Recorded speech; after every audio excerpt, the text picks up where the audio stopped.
यहाँ पे आज जमे हुए पत्रकार बंधु और बहनों, मैं आम आदमी पार्टी की ओर से आपको तहे दिल से नमस्कार करता हूँ, शुक्रगुजार करता हूँ आप यहाँ पे आए इसके लिए। परसों 26 नवंबर को देश का संविधान दिन पूरे 130 करोड़ जनता ने मनाया और इस देश का संविधान जो है डॉक्टर बाबा साहब अम्बेडकर ने लिखा है और वो संविधान के तहत इस देश में रहने वाली हर व्यक्ति, वो कोई भी जात की हो, कोई भी धर्म की हो, कोई भी भाषा की हो, कोई भी लिंग की हो, वो एक समान होती है।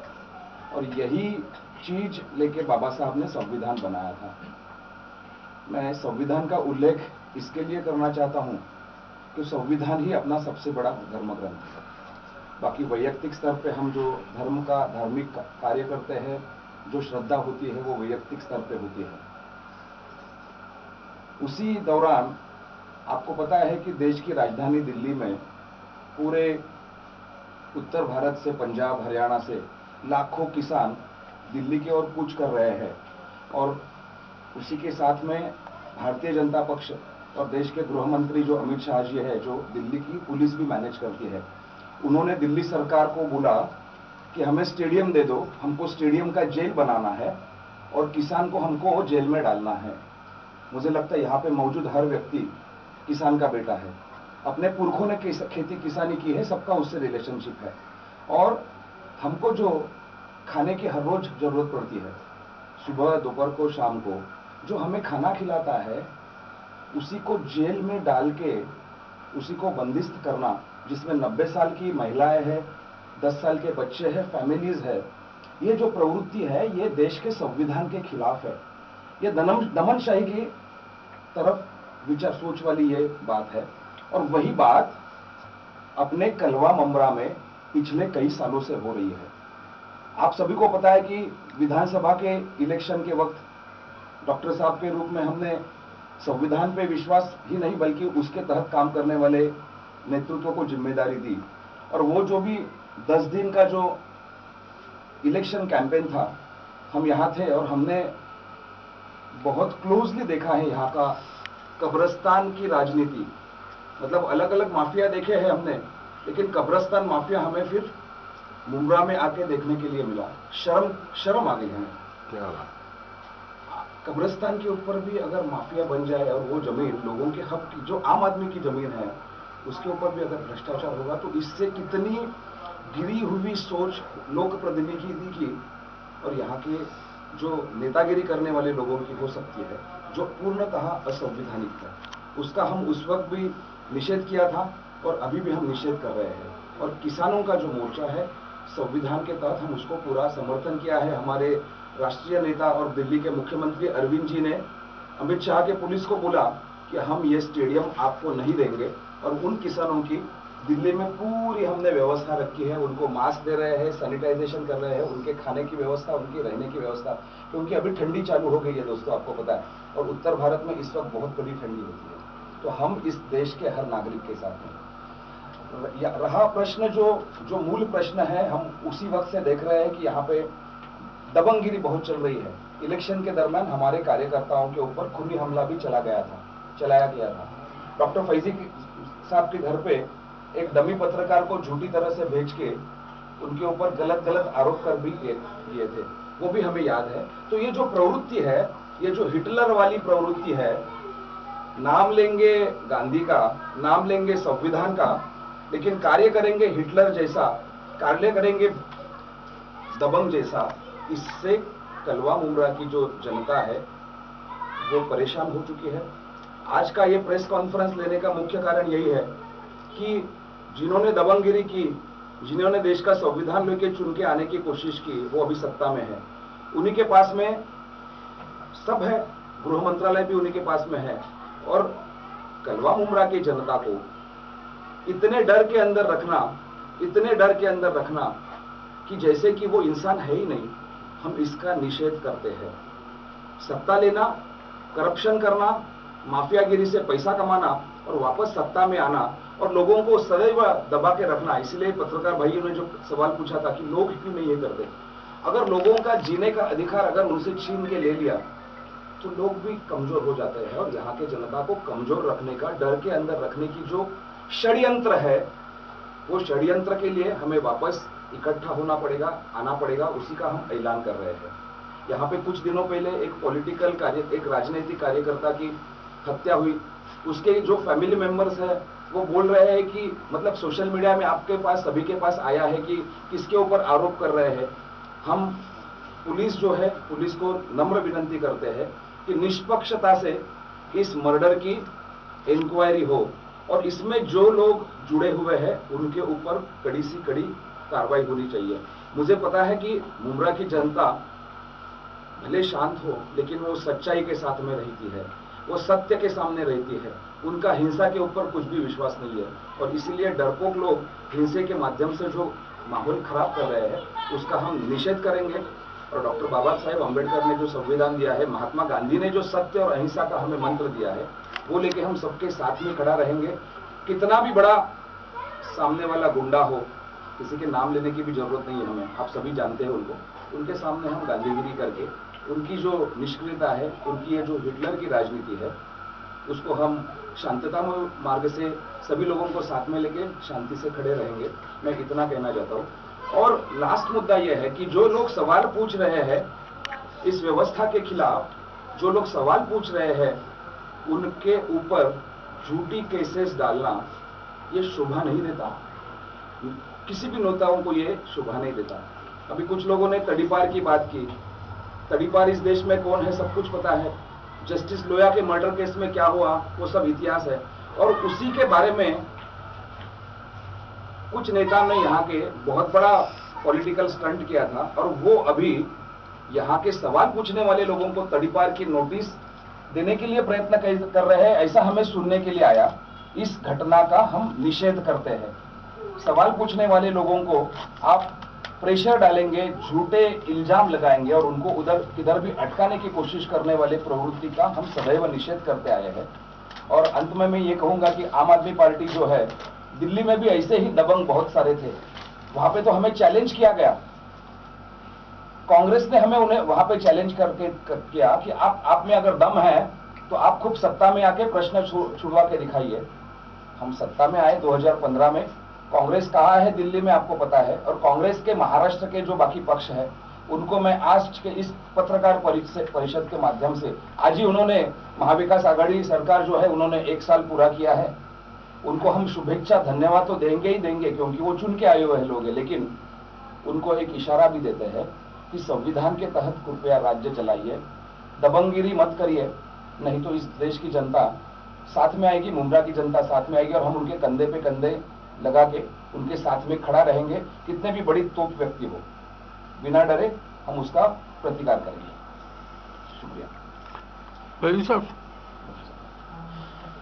देखिए, ये आज जो बुलाया गया था प्रेस कॉन्फ्रेंस, इसलिए था कि डर का और खौफ का माहौल कोई पैदा करने की कोशिश नहीं करे, क्योंकि आवाम जो है ना वो ज्यादा उनसे डर पैदा कर देती है, जैसे कुछ दिन पहले भी किया था। ठीक है, ईवीएम से जो निकला वो हम लोग उसको एक्सेप्ट करते हैं जो कुछ हुआ, लेकिन आवाम खौफ पैदा करने की ताकत सिर्फ आवाम में है, और आवाम ही सर्वोपरि है, जिसको कहते हैं सबसे ऊपर जो है वो सर्वोपरि वो आवाम ही है। कुछ दिन पहले, 4-5 दिन पहले जमील शेख का मर्डर का होना, और उनके सीधा कोई मुजरिम तो नहीं है लेकिन मुलजिम जरूर है, जिस पर इल्जाम है, और इल्जाम लगाने वाला कौन है? उनके अपने घर के लोग, उनके जितने रिश्तेदार हैं। सिर्फ एक ही आदमी के ऊपर है, वो एनसीपी के ऊपर जा रहा है। और एनसीपी का पहले भी बहुत सारे इल्जाम, मर्डर का अगर हम नाम लें तो बुखारी साहब का शायद आप लोगों ने नाम सुना होगा, बड़ी शख्सियत थे। क्या बात है, बुखारी साहब बहुत बड़ी शख्सियत महाराष्ट्र की थी, और उनके भी मर्डर में किन लोगों का, किस पार्टी का नाम आया है शायद आप लोगों को खूब अच्छी तरह पता होगा।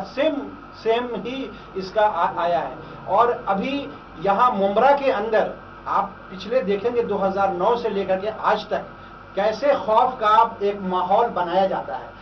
जो भी उसके सामने खड़ा होता है उसको कहीं ना कहीं झूठे केसेस, डलवाए जाते हैं। सिर्फ और सिर्फ ये पैसे के जोर पे, पावर के जोर के ऊपर लोगों को जो है, पुलिस वालों को ये, हालांकि हमारा पुलिस वालों से बहुत विनंती है, बहुत दरखास्त है कि आप अपनी गरिमा को, आप अपनी अहमियत को न भूलें, और बड़ा मेहरबानी इन नेताओं के, इसमें आज नेता है और कल ये नेता नहीं होंगे, और इनके कैरेक्टर तो ऐसे ही, और मोल्डर तो अक्सर और बेशतर के नेता के गिरे ही हुए होते हैं। इनका यही काम होता है कि अवाम के ऊपर, एक बेचारा सीधा साधा आदमी है, उसके ऊपर 10 केसेस लगवा दो, बेचारा फिर आइंदा वो बोलने नहीं पाए। जैसे एक अभी हमारे लीडर के ऊपर जो है वो कड़ी पार का लग गया, उसके बाद बाज़ाब्ते एक एसीपी ने बुला करके क्या क्या नहीं कहा कि उसके पैर पकड़ लो और फला कर लो और फला कर लो, ठीक है, मिल के जाओ, कमाओ खाओ, मतलब इतने, लेकिन वो आदमी झुका नहीं। और लेकिन एक अच्छी बात यहाँ मुमरा की ये रही कि कम से कम यहाँ पर काफ़ी एनजीओज ने भी और बड़ी बड़ी ऑर्गेनाइजेशन ने भी उसको कैरेक्टर सर्टिफिकेट दे करके उसकी एक कहीं ना कहीं अहमियत को बरकरार रखा, और उनको नीचा दिखाया जिन्होंने उसके खिलाफ कड़ी पार का एक साजिश रचा था। और हम ये जानना चाहते हैं यहाँ पर कि इस किस्म की चीज़ें क्या वो आइंदा भी करते रहेंगे, क्योंकि अब तो आ रहा है इलेक्शन का ज़माना, इलेक्शन बहुत करीब है, सिर्फ 1 साल हमारे पास अब बचे हैं। हमारा जनवरी फरवरी में जो है हमारा इलेक्शन आ जाएगा 2022 में इसमें। और हम आवाम को कहना चाहते हैं कि देखिए, आज बड़े बड़े नेता जो आपके लिए खड़े होते हैं, उनके खिलाफ जब इस किस्म से होती है तो 1 बाय 1 सबको टारगेट किया जाएगा।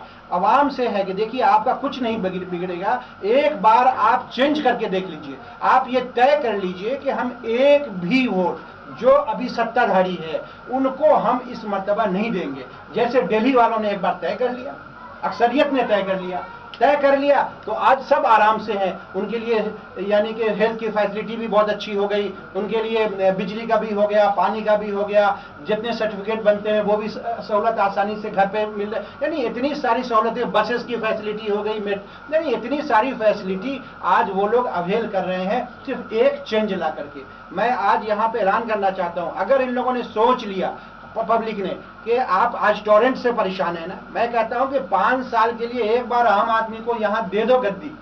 हम सेंटर में नहीं रहते हुए इसको घुटने पे नहीं ला दिया टॉरेंट को, तो आप देखेंगे कि 5 साल के बाद कहिएगा इन्होंने गलत कहा था और आप छोड़ दीजिए, हम लोग छोड़ देंगे राजनीति करना। 5 साल आप सारे कॉर्पोरेटर आम आदमी को दे दो, फिर देखो कि हम क्या हालत करते हैं इनकी, और कैसे ये गलत भेजते हैं, और कैसे ये दबंगई करते हैं, कैसे काटते हैं, ये सारी चीजें हम इनको समझा देंगे। और 5 साल नहीं, वो तो 20 साल के कॉन्ट्रैक्ट पे आए हैं ना, हम 5 साल में इनको जाने पर मजबूर कर देंगे, या तो चले जाएंगे या यहाँ सुधर जाएंगे, 2 में से एक ही होगा, सुधर जाओ या छोड़ के चले जाओ। ये आने वाले वक्त में हम, और जितनी भी गुंडागर्दी है आए दिन, और यहाँ पर जो लोगों का जिंदगियां खराब की गई हैं, नशे की लत लगाई गई है, वो सारी चीजें आहिस्ता आहिस्ता सब चीज खत्म हो जाएगी। लेकिन इनकी दादागिरी छुड़ाने की ताकत अकेले आम आदमी पार्टी किसी पार्टी के अंदर नहीं है, वो ताकत आवाम की ताकत होती है। आवाम को चाहिए कि इस वक्त फैसले की घड़ी है, एक बार इनको अपने नजरों से, इनको आपने बहुत सर पे बिठाया है,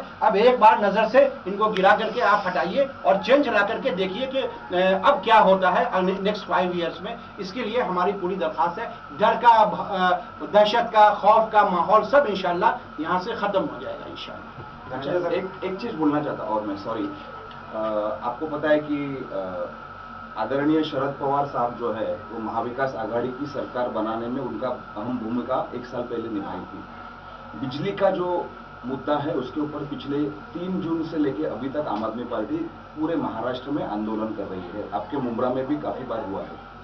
और अभी राज्य के फाइनेंस मिनिस्टर अजित पवार जी है, उनके पास सब ये है।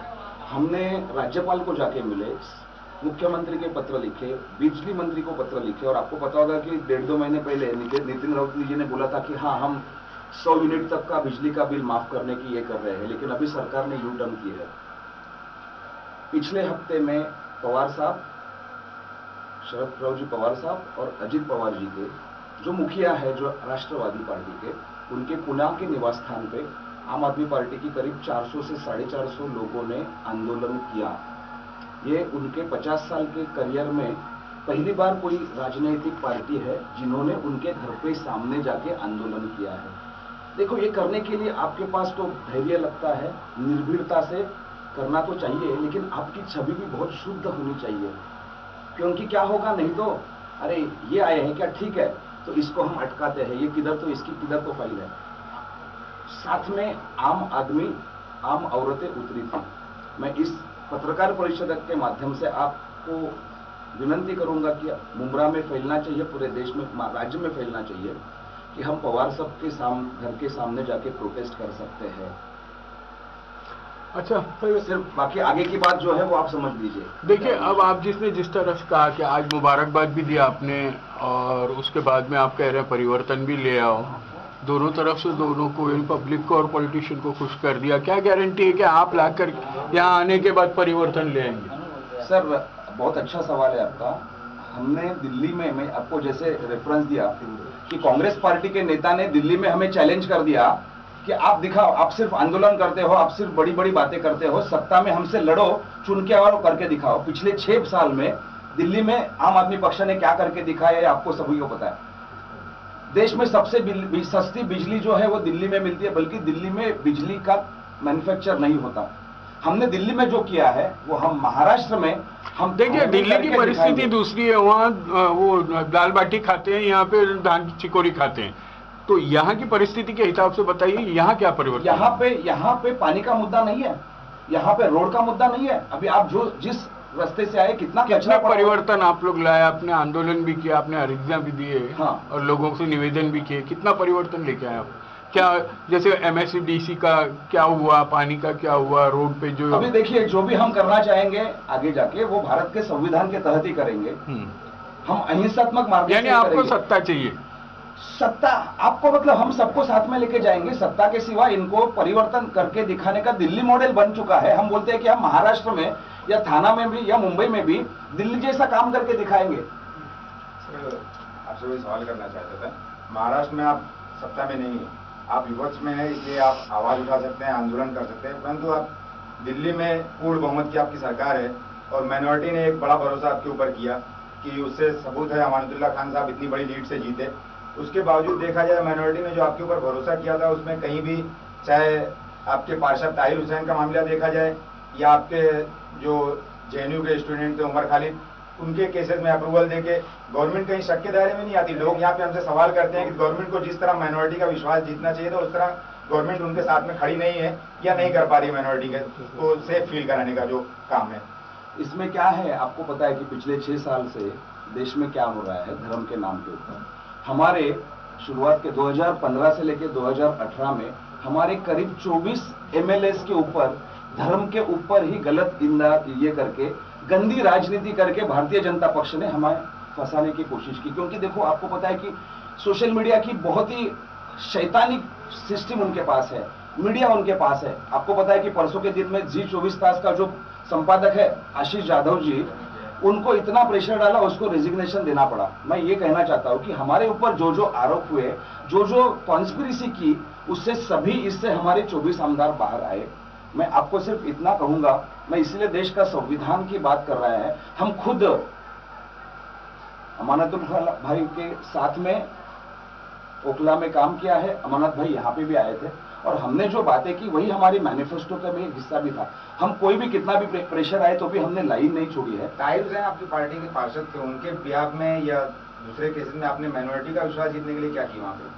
नहीं, तो हम साथ में है ताहिर हुसैन के साथ में, उसको संवैधानिक अभी मामला जो है। ठीक है धनंजय जी, आप कह रहे हैं जो पोलराइजेशन का माहौल 6 साल से भाजपा ने पूरे देश में बनाया है, लेकिन कहीं ना कहीं दिल्ली में दिखाई दे रहा है अरविंद केजरीवाल सॉफ्ट हिंदुत्व की राह पर चल पड़े हैं चुनाव के दौरान से ही। उस वक्त उन्होंने हनुमान चालीसा पढ़ा जय श्री राम के जवाब में, और दिवाली के दौरान उन्होंने मंदिर में जाकर के पूजा की और समस्त दिल्ली वासियों को अपील भी की कि वो पूजा में शामिल हो। आज तक कहीं पर भी किसी भी अन्य दूसरे धर्मीय कार्यक्रम में सार्वजनिक रूप से जाके केजरीवाल जी ने जो है समता एकता का कोई ऐसा संदेश नहीं दिया जब से सरकार बनी है। आप सर, तो कहीं ना कहीं आप भी और आपकी पार्टी भी जो आप है वो सॉफ्ट हिंदुत्व की राह पर चल रही है, ये साफ दिखाई पड़ रहा है। तो ऐसे में फिर आप भाजपा को जो है कट्टर हिंदुत्व के नाम पर जो है वो वातावरण खराब कर रही है, ये आरोप कैसा लगा सकते हैं? जी, आपके पास मेरे ख्याल से आधी अधूरी जानकारी है, क्योंकि यही सवाल मुझे काफी हमारे पत्रकार मित्रों ने पूछा तब काफ़ी हमारे मुस्लिम, जैन, पंजाबी फ्रेंड्स ने पूछा। कुछ लोगों ने तो हमें कुछ ऐसे लाइनें बना के जो उनके जहरीली फैक्ट्री से आई थी हमारे ऊपर ठप्पा मारने की कोशिश की। तो उन दोस्तों को मैं ये मोबाइल जानबूझ के देख रहा हूँ, एक वीडियो है उसमें फैक्ट्स है, मैं आपके सामने पेश करना चाहूँगा और इसके बाद में ये मैं फैक्ट्स आपके साथ में शेयर भी करना चाहूँगा कि आपने बोला कि एक ही धर्म के लिए ये किया, दूसरे धर्म के लिए वो नहीं किया, तो ये सारा हम नहीं कह रहे एक धर्म और दूसरा धर्म, हम नहीं कह रहे, सुनिए ना, नहीं कह रहे। आपकी जो पार्टी की लाइन चल रही है, शीर्ष नेतृत्व जो लाइन लेकर के चल रहा है, हमने उस लाइन पर उंगली रखी है। मैं आपको मैं वही कहना चाहता हूँ कि ये लाइन जो है ये शैतान के जहरीली मशीन से आया हुआ ये लाइन है। शैतान का मतलब क्या होता है? वो शैतान झूठी बोलता है, वो तो जहरी फेंक रहा है। ऐसी बात नहीं है, हमारी कथनी और करनी में अंतर है क्या? साहब हेडलाइन बनी थी, आप कैसे बोल रहे हो वो शैतान का प्रचार था? तो वही है ना, गलत चीजें भेजना, अच्छे दिन की बातें करना, और अल्टीमेटली इनकी नियत क्या है ये देखा है। और कितना देखना चाहिए आपको? आप मुझे बताइए यहाँ पे, और कितना बातें मतलब देखनी चाहिए आपको? नहीं सेक्युलर कह रहे हैं आप लोग, देखिए जनता के मसले। एक चीज मैं इसका जवाब दे देता हूँ जी। जहाँ तक सवाल है, हम डेवलपमेंट के मामले पे मुद्दे पे आए थे ना। डेवलपमेंट का फायदा सबको मिल रहा है, हिंदू, मुस्लिम, सिख, ईसाई, जैन, सिंधी, सबको मिल रहा है। और जो फंक्शन आते हैं, फेस्टिवल आते हैं, हमें भी अपना राइट है अपने ईद के। नहीं, आप जो कह रहे हैं ना वो तो आप आपका मकसद जो है ना यहाँ जाहिर हो रहा है ना। नहीं, एक मिनट। हर नेता देखिए उसका इंडिविजुअल एक अपना एक लाइफ है, उसमें हम आज जा रहे हैं पर्टिकुलर इसमें अपने फंक्शन के अंदर, तो उससे मतलब नहीं है। हमारा यह है कि हम अपना डेवलपमेंट एक लाइन पे है, दूसरे लाइन पर हम एक जगह अपना किसी एक पर्टिकुलर कम्युनिटी से हम बिलोंग करते हैं, वहां पर जहां पर डेवलपमेंट का मुद्दा है वहां पर हम डिफरेंशिएट किसी के साथ। मुख्यमंत्री किसी कम्युनिटी का होगा क्या? नहीं, बिल्कुल नहीं। मुख्यमंत्री किसी का कम्युनिटी का होगा? भरोसा करके आपको सत्ता में लेके आए हैं, आप यहाँ से कल जीत जाते हैं, कोई भी माइनॉरिटी का लड़का जेल जाता है या उसके ऊपर ट्रायल चलता है या कोई आपका कार्यकर्ता उसके ऊपर केस बनता है, तो आप सेकुलर होने के लिए पीछे हाथ तो नहीं घसीट लेंगे ना, आप उसका साथ तो नहीं छोड़ देंगे। आप शो करेंगे, हाँ आप उसके साथ में, आप प्रेस कॉन्फ्रेंस लेके शो करेंगे कि आप उसके साथ में। आप सभी के सवालों का जवाब इस वीडियो में है। मैं आपके जानकारी लेके ये वीडियो चलाना चाहूंगा, क्योंकि ये जो मैं बोला कि शैतान के फैक्ट्री से आया था, इसमें सभी धर्मों के लिए क्या क्या किया है, मैं आपका व्हाट्सएप नंबर दीजिए, आपके साथ शेयर करूंगा। हम एक दूसरे का, आप जानते हैं, हम पिछले एक साल आप वीडियो मत दिखाए ना, आप खुद तो जानते मुद्दा हैं। आप एक बात बताइए, आप पार्टी को भी आरोप था, आप पार्टी का भी आरोप था कि मीडिया ने उनका साथ नहीं दिया, तभी सोशल मीडिया ही आपके साथ चला था। मैं क्या बोल रहा हूँ, हम सत्य के साथ में रहेंगे। आपने आज उसको शैतान का प्रचार कर रहे हैं। हम सच्चाई के साथ में, कोई भी लड़का हो, कोई भी व्यक्ति हो, अगर उसको टारगेट करके अंदर फंसाने की कोशिश की होगी तो आम आदमी पार्टी उसके साथ में खड़ा है। बहरहाल ये दहशत केस तो क्लियर दिख रहा है ना, माना कि एनआरसी और सीए के टाइम पे दिल्ली शहर पूरा जल गया, केजरीवाल क्यों नहीं बोले? ये गलत है आपकी बात। शायद मैं आपका बहुत इज्जत करता हूँ, लेकिन आप रिपोर्ट यही बताइए वन साइडेड कार्रवाई हुई है, ज्यादा वन साइडेड हुई है। एक चीज मैं बताऊं, और दूसरी चीज, यहाँ दहशत की बात हो रही है, वहाँ समर्थन ही नहीं है। नहीं, एडमिनिस्ट्रेशन को भी हम समझा करें। एडमिनिस्ट्रेशन में शायद आप लोग रहेंगे तो समझ पाएंगे कि एडमिनिस्ट्रेशन कैसे चलता है। एडमिनिस्ट्रेशन का सिस्टम होता है कि जिसके पास जो पावर है उस पावर में हम इंटरफेयर ज़्यादा नहीं कर सकते। और आपको मालूम है कि इसकी लड़ाई बहुत दिनों से चल रही है कि पुलिस दिल्ली के कब्जे में नहीं है। नंबर एक, आपको मालूम है कि एक वक्त था, एक वीडियो आपने शायद देखा हो कि अरविंद केजरीवाल भी गए हैं एक जगह पे और उनको अमित शाह की पुलिस को आपने मैदान नहीं, वो स्टेडियम नहीं दिया जेल बनाने के लिए, अभी आपने कहा है, तो मतलब आपका कुछ तो पावर, सीएम आपका है तो आपके पास। तो मुद्दा क्या है? ठीक है, धनंजय जी यहाँ पर आ जाते हैं मुमरा कौशल के मुद्दों पर। लोकल मुद्दों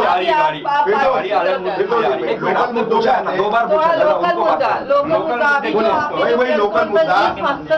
धनंजय शिंदे साहब और बैजी साहब, 2019 में विधायक का चुनाव हुआ, पार्टी का आपका यहाँ संगठन नहीं था, कुछ नहीं था, जो भी था आपके हिसाब से 30,500 वोट जो है कलवा मुमरा के लोगों ने दिए, खास करके मुमरा कौशा का मुमरा ने दिया, बहुमत रहा है। आपकी पार्टी की तरफ से एज ए विरोधी पक्ष की मुहर लोगों ने आप पर लगाई थी, और विरोधी पक्ष के नाते आपने शहर को अब तक क्या दिया?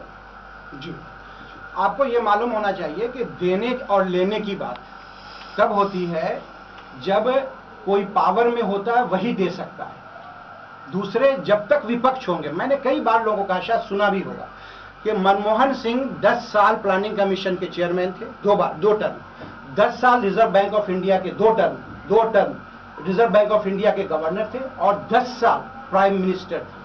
लेकिन आज के डेट में जब पावर में नहीं है तो उनके अपने एक पर्सनल छोटे काम को भी कराने के लिए उनको ऑफिसेज में जाके चक्कर लगाने पड़ते हैं, जैसे नरसिम्हा राव को, हर प्रधानमंत्री को। यानी पावर का ये इस्तेमाल होता है, जब पावर में होता है वो एक प्रधानमंत्री जो इतना पढ़ा लिखा हुआ पूरी दुनिया इज्जत करती है मनमोहन सिंह की, वो भी नहीं कर सकते। तो पावर का ये वैल्यू होता है। जो पावर में होता है काम उनको करना है, हमारा काम सिर्फ ये है कि जो इश्यूज है उस इश्यूज को हम कितने अच्छे से हाईलाइट कर सकते हैं, बस इतना ही हमारा काम है, वो हम अच्छे से करने की कोशिश कर रहे हैं। That's all. नहीं, हाईलाइट का मतलब क्या, वो प्रोसेस क्या है, क्या हाईलाइट करना? हाईलाइट का मतलब ये होता है कि जिस चीज को आप ब्लैक एंड व्हाइट में कर रहे हो, जिस चीज को आप आवाज उठा करके आवाम तक पहुंचाने की कोशिश कर रहे हैं, this is called highlight. Anyone next question. आम्ही मराठी विचारतो, आता तुम्ही आज जी प्रेस कॉन्फरन्स घेतली आहे तर त्याचा मुख्य उद्देश काय, म्हणजे आता तुमचं नियरेस्ट फ्युचर मध्ये तुम्ही रस्त्यावर उतरून आंदोलन करणार आहात की काही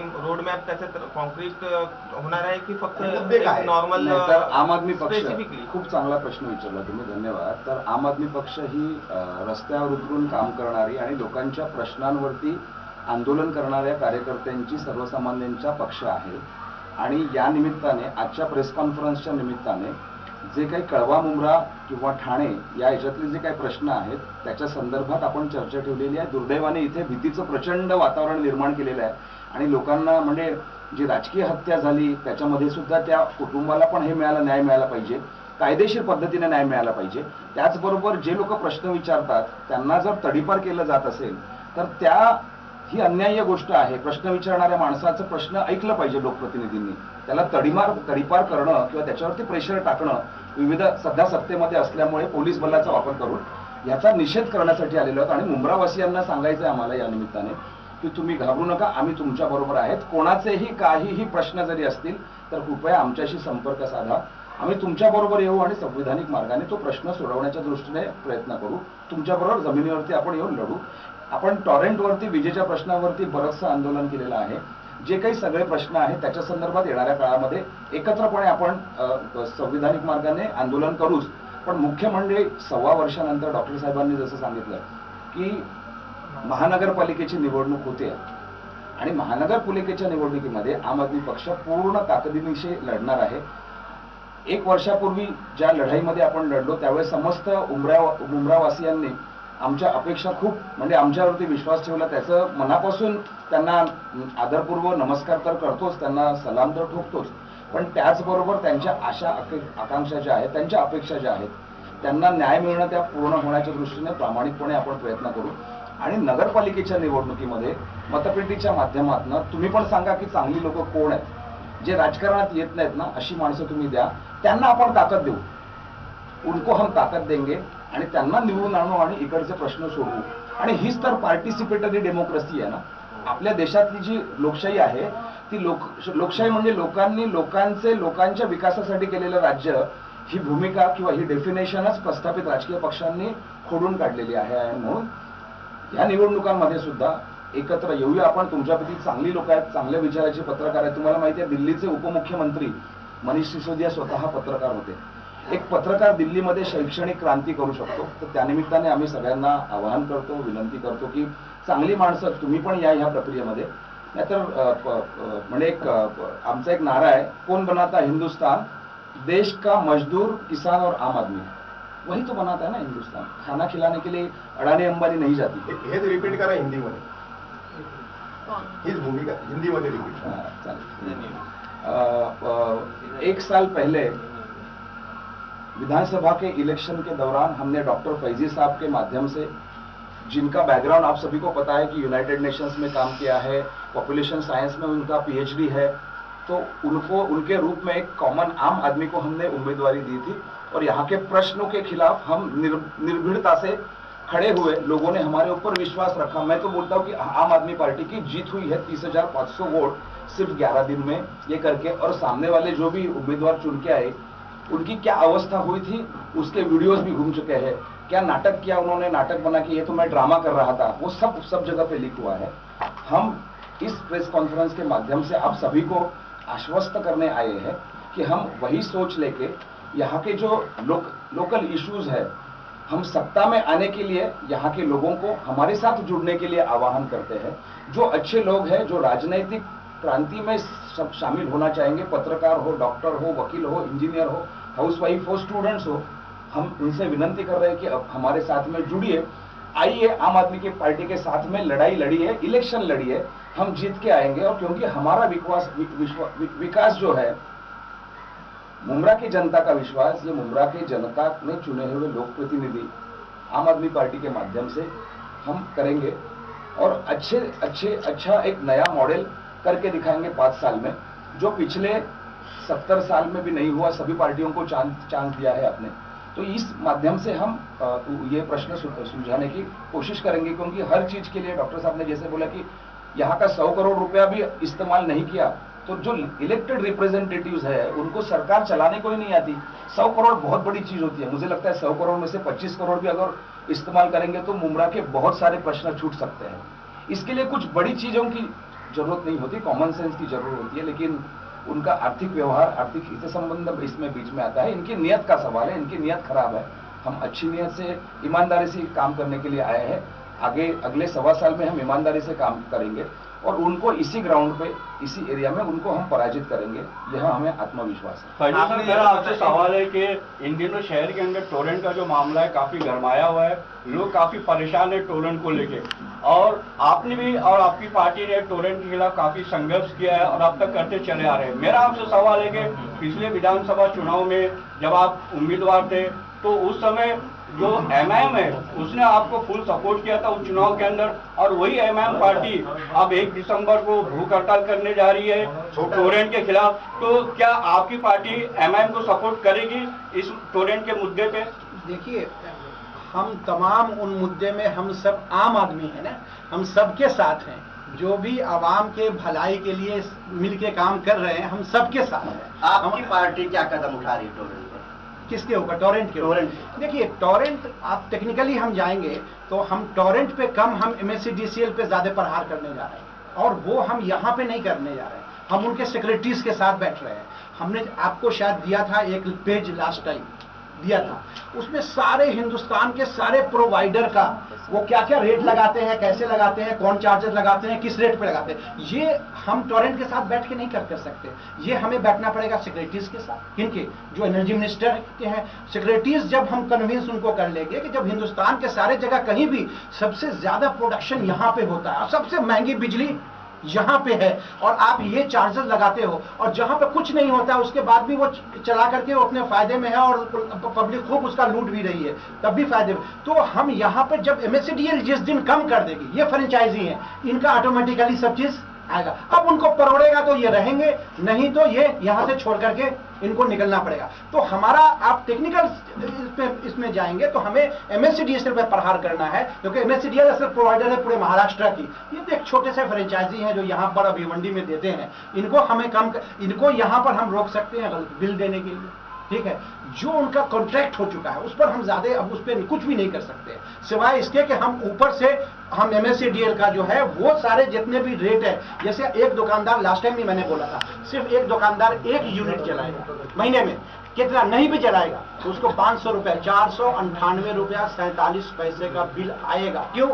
सिर्फ इसलिए कि 400 समथिंग रुपया तो फिक्स चार्जेस है। उसके बाद ये इतने घपले हैं, ये सारे घपले हम आपसे बात करने से अच्छा है कि हम एनर्जी मिनिस्टर के सेक्रेटरी के साथ बैठे और वहां बात करें, उनसे हम आए। सब टेक्निकल मुद्दे बता रहे हैं आप, बिलिंग सिस्टम में जो खामियां हैं उसके अंदर जो एक मैकेनिज्म लगा करके मैनिपुलेशन के तहत लोगों को बेवकूफ बनाने वाली बात है, लेकिन इसमें आपको नहीं लगता है कि जन जागृति होनी चाहिए, ये चीजें जो है आवाम को पता होनी चाहिए, और ये मुद्दे बताने का कम से कम as a opposition party Mumbra, Kausa, Kalwa, Diwa में ये आम आदमी पार्टी को करना चाहिए, लेकिन उस सतह पर अब तक आपकी पार्टी की तरफ से या आप लोगों की तरफ से कोई कदम उठता हुआ नजर नहीं आया। जी, आपको शायद पता नहीं है कि हमने 14 प्रोग्राम, 14 हमारा जो लेटर है उसमें 14 हमने पॉइंट उनको दिए हैं, और हमारा आज ही का दिन था उनसे जाके हिसाब लेने का। किनसे? शेख साहब से, वहाँ पर ऊपर जो ऊपर बैठे हुए यहाँ पर के हेड हैं, उनसे मुझे आज हिसाब लेना था। आज सैटरडे है, हम लोगों ने किसी वजह से आज का डेट छोड़ करके हम उनको ट्यूसडे, क्योंकि मंडे छुट्टी है, ट्यूसडे में जाकर के फिर उनसे हिसाब किताब लेने वाले। देखिए जितने बिलिंग का प्रॉब्लम है वो डायरेक्ट टोरेंट से रिलेटेड है और उस मैटर को हम लोग बहुत सीरियसली ले रहे हैं और इनको हमने साफ साफ तौर पे कह दिया है कि एक भी नहीं, बल्कि सिर्फ एक नहीं, हमने ये चलाया है व्हाट्सएप के ऊपर कि जिन लोगों का भी बिजली काट रहे हैं हमें फौरन इन्फॉर्म करें। एक आदमी ने हम लोग को भेजा, ठीक है, कि हमारा 39,000 का ये बिजली का बिल है और हमारा काट दिया है। हम लोगों ने उनसे कांटेक्ट किया, ये सारे चीज दे दिया। अब हम जा रहे हैं पूछने के लिए कि ये 39,000 वाले का काटने की वजह क्या है। क्या आप पहले डिसेंडिंग ऑर्डर मतलब ये कि पूरे मुमरा और कलवा का सब पहले आप निकालिए कि किसका किसके यहाँ बकाया है, ठीक है। तो जब एक किसी का आएगा 5 लाख, किसी का 4 लाख, तो उसके सिस्टमेटिक में जाइएगा आप पहले आप सीधे 39,000 जो कमजोर है उसका काट दिया। एक नगर सेवक किसी का आपका जान पहचान का है, उसके हैं, उसका आपने छोड़ दिया। उनके पूरे बनाए हुए जो है सारे उनका छोड़ देंगे, ऐसा नहीं चलने देंगे। और हम उनसे बहुत खतरनाक, मेरी बात लास्ट टाइम भी हुई थी, हम देखिए लास्ट टाइम फर्स्ट शेख साहब से हमारी मुलाकात हुई थी, हमने साफ साफ कहा था आपका ये सिस्टम बंद कर दीजिए कि पहले तुम भरो, ठीक है, बाद में हम उसको करेक्ट करेंगे। हमने वहीं पर कह दिया ये नहीं चलेगा आपका, पहले आप करेक्ट करो, दिन भरने की बात होगी। और वो भी आम आदमी पार्टी चाह रही है। देखिए हमारे पास भी टेक्निकल लोगों की थोड़ी कमी है, हम चाहते हैं कि जगह जगह हमारा लगा हुआ हो, लोग आए और उनके हम उसको बहुत अच्छे से गहराई से उनके स्टडी करें और जाकर के उनके कम कराने की हम पूरी ये करें। लेकिन लोग हमारे साथ पढ़े लिखे जब जुड़ेंगे और उसके टेक्निकलिटीज को जो बिल में होता है उसको समझेंगे, तभी हम कर सकते हैं। हम कहते हैं अकेला चना भार नहीं फोड़ेगा, जब तक हमारे साथ आवाम साथ देगी डेफिनेटली हम इन सारे कामों को करने के लिए पूरे सक्षम है और करके दिखाएंगे। नहीं, वही बात है बैदी साहब, आवाम ने तो आपको साथ दे दिया 30,500 का आंकड़ा दे करके, आप आवाम को जोड़ने में अब तक क्यों कामयाब नहीं हो पा रहे? जब 30,000 का जब दिया था अक्टूबर में, शायद उससे पहले सितंबर से हम एनआरसी और एनपीआर के ऊपर काफी बिजी थे और उसके बाद भी रहे। और जैसे ये सब चीजें सिस्टम चल ही रहा था तब से कोरोना काल में है, हम कई बार पहुंचे भी हैं पुलिस में। आप जानते हैं डिसिप्लिन पार्टी होने की वजह से हमें हमेशा यहाँ पर जो है परमिशन लेना होता है। दूसरे लोग चाहते हैं विदाउट परमिशन अपना हू हा करके चले जाते हैं, उनके लिए कुछ नहीं होता है। लेकिन हमें हर चीज हम परमिशन लेके करते हैं और हमें मुश्किल से 4 लोग कभी 5 लोगों का परमिशन मिलता है। फिर उसी परमिशन के जरिए ही हम सारे काम को यानी कि आगे बढ़ा रहे हैं धीरे धीरे, और हम कर रहे हैं। आपको पता होगा कि हम कई बार इस सिलसिले में काम कर भी रहे हैं, सब लोगों के पास जा भी रहे हैं। लेकिन हमें ज्यादा शोर शराबा से जो जितनी भी चीजें हैं उनके अंदर की चीजें, और हमने आवाम से भी अपील किया है कि आप अभी जब तक न भरें, जिन लोगों का सही बिल है वो डेफिनेटली भर दे, जिनको सेटिस्फाइड है, जिनका भी गलत है वो बिल्कुल न भरे बल्कि हमसे कांटेक्ट करें, हम भी उनके साथ हैं, वहां भी जाएंगे, हम टेक्निकल चीज भी देखेंगे उनका सही है गलत है। क्योंकि आवाम को आज तक देखिए समझ में नहीं आता है बिलिंग सिस्टम के कैसे कैसे बिल में क्या होता है, और जब हम उनको समझाने के लिए भी हमारे पास भी टेक्निकल लोगों की कमी है। देखिए वोट देने के लिए तो अनपढ़ उनपढ़ इतने सब दे देते हैं, लेकिन जब हमारा साथ देने जहां टेक्निकल लोगों की हमें जरूरत पड़ती है वहां पर हमें कुछ पढ़े लिखे लिटरेट लोगों की, हम आपको ये एक और हम ऐलान आज करना चाहते हैं कि टोरेंट के जितने भी मीटर हैं बड़ाए मेहरबानी कोई भी न लगवाए। क्यों नहीं लगवाए उसकी वजह मैं देखिए सर, टोरेंट के मीटर तो लग रहे हैं, कोई लगाने से रोकेगा उसके ऊपर केस दर्ज हो जाएगा। हम बता रहे कि आज बिल्कुल, इसीलिए हमने पहले भी कहा था कि जब भी ये होगा हम उनके साथ खड़े होंगे। क्योंकि देखिए आजकल देखिए हर चीज के ऊपर आप समझ रहे हैं कि एक सैटेलाइट, मैं क्योंकि रिमोट सेंसिंग का आदमी जब पीएचडी जब मैं कर रहा था आईआईटी में भी मैं था काफी दिन तक, और रिमोट सेंसिंग यानी हम एक सैटेलाइट को जमीन से हम कंट्रोल कर लेते हैं। उसके अंदर एक चिप्स अगर हमने लगा दिया, किसके अंदर, जो मीटर के अंदर है, उसको हम जब चाहेंगे जिसका चाहेंगे दूर के रिमोट से हमारा एक आदमी जाएगा झोले में लेकर के सबका बढ़ाता हुआ चला जाएगा, हम उसको रोक नहीं सकते। जिस दिन हम सेटिस्फाइड हो जाएंगे कि इसमें कोई चिप्स ऐसी नहीं है उस दिन हम कहेंगे। नहीं तो आज के डेट में हर मीटर, आप क्यों नहीं परमिशन देते हैं, दिल्ली में परमिशन है ना कि जो आदमी भी ISI मार्क का अपना आप खोज करके ले आओ, ला करके लगा लो, लगा करके अपना मीटर भरते रहो। आप परमिट करो, आप अपना क्यों लगाना चाहते हो टोरेंट, अपना क्यों लगा, मार्केट में मिलता गया है, हम अपना खरीद करके लाएंगे, आप चेक कर लो, चेक करके हमको दे दो, हम अपना लगा लेंगे। आप अपना क्यों लगा? हो सकता है आपके अंदर चिप्स हो और सबका बढ़ा करके आप करोड़ ये कर करके आप नेता को खिलाते रहेंगे। इसलिए हम अपोज करते हैं और कहते हैं कि टोरेंट अपना लाना बंद करे और लोगों को परमिट कर देंगे। किसी का खराब है, आपको लगता है खराब है, तो आप कह दीजिए कि भाई आप अपना चाहो तो अपना लगा लो और हमारा चाहो तो हमको कह दो, हम लगा देता हूं। ये ऐसा सिस्टम यहाँ पर होना होगा। हम अगले मीटिंग में उनके साथ ये डिस्कस करने जा रहे हैं। स्कूल फीस के मुद्दे पर आपकी पार्टी की क्या भूमिका? देखिए, हमारी स्कूल फीस के ऊपर बिल्कुल साफ है कि हम सबसे पहले अवाम के मसले के ऊपर रहते हैं, अवाम के साथ हैं। लेकिन स्कूल फीस का जहां तक मामला है, हमने ये कहा था कि स्कूल का फीस ऐसा नहीं होना चाहिए कि सबका माफ कर दिया। उसका एक तरीका होना चाहिए। कैसा तरीका होना चाहिए था कि स्कूल के ये कहते कि भाई आप एक फॉर्म लगा दो, जो लोग अपना चाहते हैं कि फीस हमारा 4 महीने का वेव होना चाहिए, ठीक है ना। हर आदमी देखिए प्राइवेट में जो पढ़ा रहा है, हर आदमी गरीब नहीं है। बहुत से लोगों की आज भी सैलरी प्राइवेट से भी मिल रही है, गवर्नमेंट वाले को तो मिलती है। हाँ ठीक है, हम समझते हैं ये नहीं है। तो जिन लोगों ने फॉर्म भर दे, उनके बच्चे का उनको 4 महीने या 5 महीने जितने भी है स्कूल के कैपेसिटी के ऊपर उनको माफ करना चाहिए था। और जो बेचारे पैसे वाले हैं उनका आप क्यों माफ कर रहे हो? शायद उसमें आप भी फलारिश होते, दूसरे बच्चों का भी फायदा हो सकता है। तो जो पैसे वाले हैं वो भरने के लिए आप कह दिया कि सारे बच्चों का भाई हमने माफ कर दिया 4 महीने का। क्या फायदा भाई आपको? ये इसका कोई इसमें देखिए, एक तो ये करना चाहिए था। बहुत सारे स्कूल हमारे डूब भी जाते हैं। देखिए हर स्कूल की कमाई एक जैसी नहीं है। बहुत सारे छोटे जो थे, जैसे छोटे इंडस्ट्री और बड़ी इंडस्ट्री का फर्क होता है। बड़ी इंडस्ट्री लॉन्ग टर्म भी प्रॉब्लम हो गया, रिसेशन हो गया तो उसमें सर्वाइव कर जाएगी। छोटी इंडस्ट्रीज का क्या हालत होता है? बंद हो जाते हैं। उसी तरीके से स्कूल जो छोटे छोटे होते हैं, जब उनके लिए हम फीस वेव कर दिया, हो सकता है कि वो जो है उसके वजह से वो बिल्कुल बंद के कगार पे आ जाए, ठीक है। और यहाँ पर एक सिस्टम मुमरा में ये बना हुआ है कि आमतौर से जो स्कूल्स हैं वो अपने स्टाफ को सैलरी नहीं, क्योंकि मैं आज आपको बता देता हूँ एक सच्चाई। मैं गया था अभी एक बड़े स्कूल के अंदर और पता चला वहाँ की सबसे इफिशियंट यानी स्टाफ, मोस्ट एफिशिएंट हम कह सकते हैं कि शायद 15-18 साल की पुरानी बातें उसने हूबहू ऐसे कह दी, जैसे मुझे लगा कि मैं दंग रह गया कि एकदम उसी तरह रिपीट कर रही जैसे 18 साल पहले मुझे बात हुई थी इससे। और एकदम टेक्निकली इतनी साउंड वो मतलब कि है। और उसकी सैलरी 80% कोरोना में काटी गई है। यानी स्कूल वालों ने भी सबकी फीस वीस नहीं दी है, तो वो काट ही करके दे रहे हैं। हाँ, तनख्वाहें उनकी दी ही नहीं है, उनकी तनख्वाह नहीं। इसमें देखिए होता क्या है कि गवर्नमेंट के पास, मैंने कहा कि जैसे डाइवर्ट किया जाता है, गवर्नमेंट के पास बहुत सारे फंड्स होते हैं। जब भी आपको सैलाब आता है, कोई बड़ा आपदा आता है, क्या करता है? विपदा आता है, क्या करती है गवर्नमेंट? भी उसमें सपोर्ट करती है। उसमें लोगों को भी सपोर्ट करना चाहिए, जो स्कूल कमाए हैं उनको भी सपोर्ट करना चाहिए। और सिस्टम ये होना चाहिए, जो लेना चाहते हैं वेव यानी फीस माफ कराना चाहते हैं, उनको एप्लीकेशन दे, उसका एक फॉर्म होना चाहिए, उसकी भर दे, हो जाए। सबको हमको करने की जरूरत बिल्कुल नहीं थी। तीसरा, गवर्नमेंट भी उसमें हकदार बने, उसमें सपोर्ट करने के लिए, ताकि गवर्नमेंट के फंड वहां पर पड़े नहीं रहे हो। गवर्नमेंट जब भी विपदा आती है तो वहां, और इसमें जो कॉर्पोरेटर के अपने फंड्स होते हैं, ठीक है, वो लोग कहां चले गए? आपने कह दिया साहब कि बस तुम सब करो, हमारा कोई उसमें कंट्रीब्यूशन नहीं रहेगा।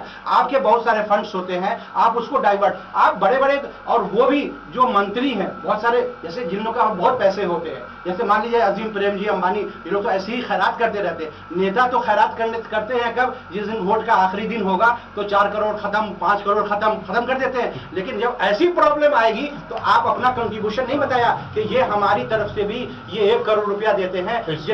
जितने स्टूडेंट हैं उसके हिसाब से, जितने भी स्टूडेंट हैं उसका कंट्रीब्यूशन आप डिवाइड कर लीजिए, इतना ही है, इतना कंट्रीब्यूशन हमारा आ गया, इतना नगर सेवक का आ गया, इतना गवर्नमेंट की तरफ से आ गया, कुछ पब्लिक का आ गया। तो सब मिल करके जब करेंगे ना तो वो स्ट्रक्चर टूटता नहीं है, वो हमेशा जमा होता है, वरना कई स्कूल बंद होने के बाद। दूसरी बात कि खाली स्कूल के लिए आपने किया, स्कूल की फीस तय है ना, और हर घर के बच्चे स्कूल में नहीं पढ़ते हैं ना, हर घर के बच्चे स्कूल में नहीं पढ़ते। उसके लिए 1000-2000 के लिए आपने हंगामा किया और इतना बड़ा वावेला आप खड़ा कर रहे हैं। लेकिन हर घर का हर महीने का बिजली का मसला है। एक कॉर्पोरेटर बताओ उनका बोला हो कि हाँ माफ होना चाहिए? कौन बोल रहा है? 1-2 शख्स बोल रहे हैं, उसके अलावा सबके मुंह में ऐसा लग रहा है कि बिल्कुल मुंह खामोश है, जिस्म जम गया है, आवाजें बंद हो गई हैं, या मौलिक मर्ज उसके कंठ में लग गया है, आवाज नहीं आ रही है। हर घर का मसला था, आज 20-20 हजार, 30-30 हजार, 40 हजार, 5-5 हजार यानी देखिए, उस पर तुम्हारी आवाज नहीं लग रही। स्कूल के पीछे पड़े हुए हो, जो एजुकेशन बांट रहा है, ये क्या कर रहा है? ये तो तुम लोगों के हरामखोरों के मुंह में डाल रहा है, इसलिए तुम कर रहे हो, और तुम्हारी आवाज नहीं निकल रही है। ये क्या है? इसके लिए निकलना चाहिए। ये हर घर का मसला है, लेकिन हर घर के बच्चे स्कूल में नहीं पढ़ते हैं और उनका एक फिक्स है और वो लेते हैं तो किसी चीज को तुमको प्रोवाइड कर रहे हैं इसलिए लेते हैं। और तुम्हारा बिजली का मसला तुम लाए हो यहाँ पर, तुम्हारे दस्तखत से आया है और तुम्हारी आवाजें अब तक बंद हैं। हरामखोरो, तुमको यहाँ पर रहने का अख्तियार यहाँ पे नहीं है मुंबरा के अंदर। जब तक तुम स्कूल के छोटे से मसले को उठाते हो और बिजली जैसे बड़े इश्यू को जो 20 साल के लिए आई है, 20 साल रुकने के लिए खून पसीने की गाड़ी का माल, उसके अलावा तुम केस भी करोगे, केस भी करने जाओगे, 10 उसके प्रॉब्लम खड़ा करोगे, उसके घर को अंधेरे में रखोगे, उसके लिए तुम्हारे क्या हो गए, हड़प बंद हो गए तुम्हारे। उसके लिए बोलो तुम लोग कैंप लगा करके खाली पैसे कलेक्ट करवाने के लिए कैंप लगाए थे, या तुम कैंप लगाए थे लोगों के मसले का, किसी का मसला सॉल्व नहीं हुआ। एनीवे, एक सवाल छोटा सा, ये अभी आपने जैसा बोला कि थाना में कॉर्पोरेशन का इलेक्शन पूरे इससे लड़ने वाले, तो केडीएमसी का इलेक्शन भी है नवी मुंबई है, उस पे आप लड़ने वाले हो क्या? और उसके लिए संगठन मजबूत करने के लिए आप और मतलब कौन से कैसे और कितने जगह पे लड़ने वाले हो? किसी पार्टी के साथ अलायंस करने वाले हो? नहीं, तो देखिए, हम कल्याण डोंबिवली, नवी मुंबई, बाद में वसई विरार, बाद में औरंगाबाद और कोल्हापुर, ये 5 जगह पे अभी इलेक्शन ऑलरेडी वहाँ की नगर पालिका बर्खास्त हुई है। तो एनी मोमेंट इलेक्शन कमीशन जो है महाराष्ट्र का, वो इलेक्शन का ऐलान करेगा। आम आदमी पार्टी का एक तत्व रहा है, आपको पता है कि विधानसभा 2019 की हम पहली बार इलेक्शन लड़े और इलेक्शन का जो प्रक्रिया है, मतलब लोगों को इतना दबाया गया है, इतना डराया गया है कि लोग इसके लिए आते नहीं है बाहर। और आम आदमी पार्टी का जो मूलभूत काम करना है कि हर इंसान को इस प्रक्रिया में, राजनीतिक प्रक्रिया में आना है। तो हम संगठन बनाने का काम जोर से पिछले नवंबर के बाद में चालू किया है। आज के तारीख में आम आदमी पार्टी का 31 डिस्ट्रिक्ट्स में महाराष्ट्र के संगठन है। आपने नवी मुंबई और कल्याण डोंबिवली की बात कही, तो साथ में औरंगाबाद, कोल्हापुर, वहां पे हमने कैंपेन कमिटीज की 6 महीने पहले अपॉइंटमेंट की थी। कोविड की वजह से आपको पता है कि पूरा सब अस्त व्यस्त हो गया है, तो वहां पे हम संगठन बना रहे हैं। अच्छी बात यह है कि नए नए लोग आके जुड़ रहे हैं, जिसमें महिलाएं हैं, डॉक्टर्स हैं, स्कूल में जाने वाले, कॉलेज में जाने वाले लड़के लोग हैं। तो हम अच्छी तरह से वहां पे 100% जगह पे कोशिश कर रहे हैं लड़ने की। कुछ जगह पे हमने कैंडिडेट्स का सिलेक्शन प्रोसेस भी चालू कर दिया है लोकशाही माध्यम से। लेकिन आपको पता है कि इसमें मतलब बहुत ऊर्जा लगती है, संसाधनों का काम ये रहता है। तो हमारे सोच वाले, भारत के संविधान पे विश्वास रखने वाले कुछ अच्छी पार्टियां रहेगी, भले वो छोटी पार्टियां भी हो, तो भी हम उनके साथ में डिस्कशन करने के लिए ओपन है। हमारी जो वैल्यू सिस्टम है आम आदमी पार्टी की, वो कम्युनल नहीं होना चाहिए, वो व्यक्ति या ये संगठन, वो करप्ट नहीं होना चाहिए, कम्युनल नहीं होना चाहिए और करप्ट नहीं होना चाहिए। और तीसरा महत्वपूर्ण मतलब वो क्रिमिनल नहीं होना चाहिए। ये 3 मुद्दों के साथ में जो भी पार्टी आएगी उनका हम रिकॉर्ड चेक करेंगे, उनके साथ में बैठेंगे, चर्चा करेंगे। यहाँ पर क्या मिनिमम जी, ये मुद्दा आज तक कभी भी आम आदमी पार्टी ने नशे के खिलाफ कभी भी मैदान में नहीं उतरी। मैं आपको वही बोलना चाहता हूँ कि नशा सिर्फ कलवा मुमरा का इशू नहीं है। प्लीज आप एक समझ लीजिए, ड्रग्स और ड्रग्स माफिया, अभी आपने पता है वो कौन है? समीर वानखेड़े पे हमला हुआ था। समीर वानखेड़े जो पदाधिकारी थे, उनके ऊपर हमला किया गया। एनसीबी का मुंबई ब्यूरो, जमील, बराबर, नेशनल नार्कोटिक कंट्रोल ब्यूरो के पदाधिकारी के ऊपर हमला किया। वो काय को, वो जो लड़की, वो हस्बैंड वाइफ है ना दोनों, भारती सिंह, और उसको ये किया गया। बाद में सुशांत सिंह राजपूत का केस हुआ। मैं क्या बोलता हूँ, ये सिर्फ कलवा मुमरा का इशू नहीं है, इनकी बहुत बड़ी इकोनॉमी है जो पॉलिटिकल फंडिंग करती है दोस्तों। और ये सिर्फ मुंबई के लिए रेस्ट्रिक्टेड नहीं है, महाराष्ट्र के लिए रेस्ट्रिक्टेड नहीं है, नेशनल भारत के लिए रेस्ट्रिक्टेड नहीं है, पूरा इंटरनेशनल इशू है। इंटरनेशनल लेवल के माफिया इस धंधे में है, जिसमें हम सही वक्त पे हम आपको जो भी जानकारी मिलेगी वो आपके सामने पेश करेंगे। लोकल तौर पर तो यहाँ पर आप सुनिए, लोग काम करते हैं, आपकी सुनिए, ऑफिस यहाँ पर है, बाजू में ही कोरेक्स की बोतलें सब पड़ी हुई है, 10-15 कोरेक्स की बोतलें तो वही मैं बोल रहा हूं। बाजू में ही पड़ी हुई थी। आपकी ऑफिस के बाजू में ही लोग आके नशा कर रहे हैं, वहाँ बैठ के पी रहे हैं, और आप आम आदमी पार्टी के ऑफिस की बाजू में ही है। नहीं तो तो कैसे माना जाए कि आप लोग जब यहाँ पर आपके ऑफिस के बाजू में नशा करने वाले को आप लोग नहीं भगा सकते, तो जो मुंब्रा शहर के लोग और भी लोग हैं जो यहाँ करप्शन कर रहे हैं, उनको कैसे भगाओगे आप लोग? उसका जवाब मैं देता। जहाँ तक नशे के का मामला है, ये पुलिस को आज से नहीं मालूम है, कई सालों से मालूम है, ठीक है। और कौन कौन लोग साथ देते हैं यहाँ पे, वो हमने कहा ना कि जब हम किसी चीज के, जब तक हम अपोजिशन है तो हमारे हाथ बंधे होते हैं, हम बहुत कुछ नहीं कर सकते हैं। लेकिन जब हम आएंगे किसी सत्ता में तो जाहिर सी बात है, जब आप सत्ता में हैं, आपके पास पावर है, तो आप 10 चीज करा सकते हैं। देखिए हमने शिकायत कोई पी रहा है आगे, तो आप शिकायत तो कर सकते हैं। सुनिए ना, आप सुनिए, हमारे हम यहाँ पर, हम जब यहाँ पे आते हैं, शाम में खुलती है या संडे में खुलती है। आजकल कुछ दिनों से, तकरीबन 1 महीने से, तो इनके घर पे तबीयत खराब होने की वजह से मीटिंगें सारी वहाँ हो रही हैं। आज काफी दिनों के बाद फिर यहाँ पर एक हमारा प्रेस कॉन्फ्रेंस लास्ट हुआ था, लास्ट के बाद फिर आज यहाँ पर प्रेस कॉन्फ्रेंस हो रहा है, ऑफिशियल है इसलिए। तो हम यहाँ पर जब आते हैं तो वो सब देख के भाग जाते हैं। हमने इसकी शिकायतें भरबली हमने पुलिस से भी की है, यहाँ तक कि हमने पुलिस कमिश्नर से भी। मसला ये है कि जो उन्होंने कहा कि ये एक ऐसा नहीं है। देखिए, जैसे आप खेत में पानी डालते हैं ना, तो जब वो पंपिंग सेट जब आपका पंप करके पानी फेंकता है तो धीरे धीरे फैलता है। तो बॉम्बे एक ऐसा जगह है जहां पर सारे नशा का कारोबार यहाँ पर पनपता है कि वो सारे जो आती है ना पानी के जरिए, और यहाँ पर शुरुआत होती है। जब उस पंपिंग सेट का मुंह जिस दिन आप बंद करेंगे ना, तो सारा सिस्टम अपने आप, सारा चीज जो फैलना है, एक ही चीज बंद करना है, ठीक है। गैस आपका, अगर कहते हैं ना गैस सिलेंडर से गैस निकल रहा है, आग लगी हुई है, आप गैस सिलेंडर का जहां पर से वो निकल रहा है ना, सिर्फ कुछ नहीं होगा आपको, आप जस्ट जाकर के सिर्फ उसको उंगली लगा दीजिए, पूरा घर का जो है सेकंडों में आपका बंद हो जाएगा। हम वैसा ही करेंगे कि जो जहां से शुरुआत हो रही है, जो लगता है वो खत्म करेंगे, जो उसका रूट कॉज है, रूट कॉज को हम बंद करना चाहते हैं। थाने मनपा चुनाव 1.25 साल पर है, आप लोगों का कहना है और है भी, तो मनपा के, मुमरा कौसा के, कलवा के या पूरे मनपा के तमाम प्रभागों में पार्टी लड़ने वाली है, तो कौन से मुख्य मुद्दे होंगे और फिलहाल मुमरा कौसा के कौन से मुद्दों पर आप जो है लोगों के बीच मैदान में उतरने वाले हैं? देखिए, ये चीजें हमें मुद्दा तो सारी मालूम है, चाहे वो पानी का मुद्दा हो, इलीगल कंस्ट्रक्शन का मुद्दा हो, चाहे हमारे बिजली का मुद्दा हो, यहाँ पे ट्रैफिक का मसला हो, ठीक है, ये सारे हैं। और हमने लास्ट टाइम से हम चिल्लाते भी आ रहे हैं, ट्रैफिक वाले से भी हमने अभी ट्रैफिक पुलिस से भी उनके काफ़ी बातें की और हमने लिखित में दिया कि क्या क्या आप करेंगे तो ट्रैफिक कंट्रोल भी होगा। ये मुद्दे बहुत सारे हैं, लेकिन हमें प्रायोरिटाइज, जब हम हुकूमत में आएंगे प्रायोरिटाइज तब हमें करना पड़ेगा। इससे 5-6 मुद्दे बहुत अहम हैं, चाहे पानी का जो, और यही मुद्दे, चाहे वो हेल्थ है, एजुकेशन है। आज तक कुछ भी नहीं हुआ है हेल्थ एजुकेशन के ऊपर। पिछले 10 सालों में एक स्कूल के नाम पर एक बता दीजिए कि कोई ये हुआ। यहाँ तक कि जो स्कूल में उस्ताद रहते थे उनकी भी कमी पाई गई है, वो भी स्कार्सिटी हो गई है। स्कूल बढ़ने की बात, पॉपुलेशन बढ़ के दोगुना हो गई, लेकिन स्कूल्स हमारे यहाँ पर नहीं हुए। जो हमारा हम हेल्थ मिलना चाहिए था इतना, वो कुछ भी नहीं हुआ। हम आने के बाद जो हम बार बार कह रहे हैं कि जो श्रीवास्तव कमेटी 1967 में जो हेल्थ के लिए जो कुछ अप्रूवल है, नॉर्म्स है, उस नॉर्म्स के हिसाब से आप हर चीज गवर्नमेंट से मांग सकते हैं। गवर्नमेंट कभी नो नहीं बोलती है। आपके अंदर विल पावर होना चाहिए, उसको लेने का टेक्निकल तरीका होना चाहिए। तो आप ऐसे जाहिल को भेज देंगे। चंद आपके पढ़े लिखे हुए जो है, चंद ही इनके कॉर्पोरेटर हैं, अदरवाइज सब जाहिल हैं। इतने जाहिल हैं कि वो लिख नहीं सकते, अपने बात को रख नहीं सकते। जैसा वो कमिश्नर बोल दिया, हम लोग उनमें से नहीं है। और हमारे इंशाल्लाह जो कॉर्पोरेटर होंगे, ज्यादातर आप देखेंगे कि सब पढ़े लिखे समझदार, जो बैठ के आंख में आंख मिला करके कमिश्नर और सबसे बात कर सकेंगे।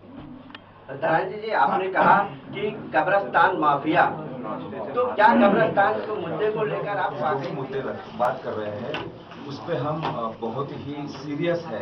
नहीं, जब कब्रिस्तान का इशू चल रहा था तो फिर आप लोग क्यों नहीं वहाँ पर आए? हमारे लोग थे ना उसमें, कहीं नहीं नजर आए, सिर्फ एमआईएम तो नजर आ रही थी। आप लोग कहाँ थे? कार्यकर्ता मुद्दे में भी थे। बल्कि 1 साल पहले जो विधानसभा का जो चुनाव हुआ, उसमें भी हम ये मुद्दा लोगों के बीच में लाया था कि ये जो चीजें है, इसके ऊपर जो गलत ये हो रहा है, उसके ऊपर हम ये कर लेंगे कार्रवाई करके, क्योंकि ये मुद्दा महाराष्ट्र के विधानसभा में इसकी चर्चा होनी चाहिए, जो कि निर्णय लिया